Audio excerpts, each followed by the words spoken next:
1,70,000 करोड़ के प्रधानमंत्री गरीब कल्याण पैकेज में एक सुविधा दी गई थी कि ईपीएफ जो है, प्रोविडेंट फंड जो है, वो 12% जो कर्मचारी उसका भी और जो नौकरी देने वाला उसका भी 12% भारत सरकार देगी।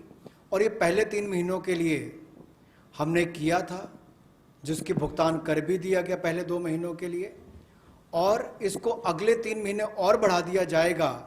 इसका प्रावधान भी जून, जुलाई और अगस्त के लिए कर दिया गया है। 3,67,000 ऐसी संस्थाओं के 72,22,000 ऐसे कर्मचारियों को इसका लाभ मिलेगा।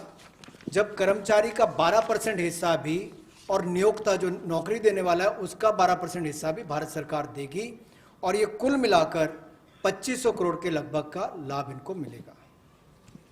The next on EPF again, in order to provide more take-home salary for the employees and also to give relief to employers in the payment of PF for those which have not been covered under the earlier description, which is if you have 100 employees, 90% of whom are drawing less than 15,000, we announced a scheme earlier, which I'm extending for another 3 months. That's what was announced a minute ago.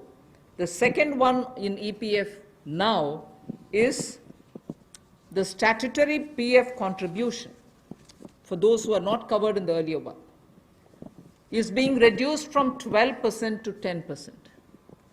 So for the next 3 months, employers need to pay only 10% and not 12% so that they will have some more money in their hands.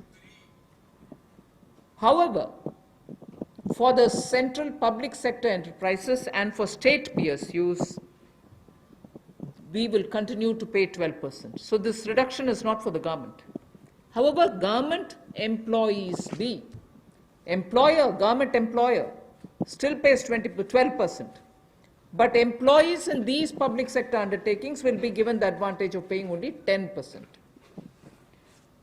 So a liquidity relief of 6,750 crores for both the employee and employer will be available for the next 3 months.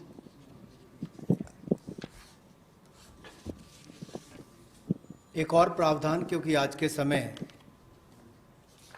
पैसा कर्मचारी के हाथ में भी कैसे ज़्यादा हो, इसमें भी एक बड़ी राहत देने का प्रयास इसमें किया है कि जो ईपीएफ कंट्रीब्यूशन है, जो उनका ईपीएफ का योगदान है, वो ऐसे संस्थानों के लिए और कर्मचारियों के लिए 12% से कम करके 10% अगले 3 महीनों के लिए किया गया है।